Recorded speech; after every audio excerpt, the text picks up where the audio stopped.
Hey, what's up guys? Welcome to PassFab channel. Stuck on the Google verification screen after a factory reset? That's FRP lock, and with newer Android updates, it's not as easy to bypass as it used to be.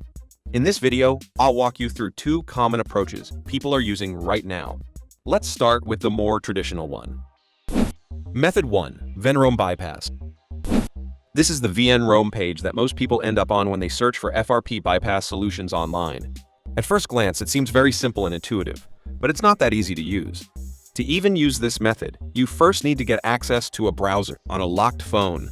Depending on your device, that might involve using TalkBack, gesture shortcuts, or other workarounds just to open a web page. The newer the system, the more likely it is to fail, because this exploits vulnerabilities.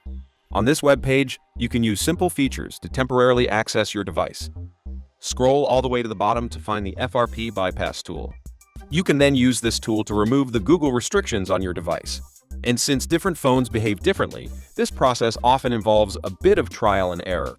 Furthermore, the success rate is often not very high. If you're looking for something more direct, there's another way that simplifies the whole process. Method 2. PassFab Android Unlock. Here's how to remove FRP using PassFab Android Unlocker. Download and install the program on your PC or Mac. You'll find the official link in the description. Open it and select Remove Google Lock. Select your device brand. Here you can see the new Qualcomm mode, which supports most devices. You'll need to prepare an EDL cable in advance. Click Start Removal. Follow the prompts to complete the device setup. First, you need to turn off your device. Then, hold down the volume up, volume down, and EDL cable buttons, and connect the device to your computer using the EDL cable. After holding them for 3 seconds, release the volume buttons, but continue holding the EDL cable button. Then, press the volume up and volume down buttons simultaneously 15 times.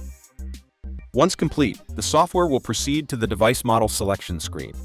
After confirming your device model, click next to remove the Google lock.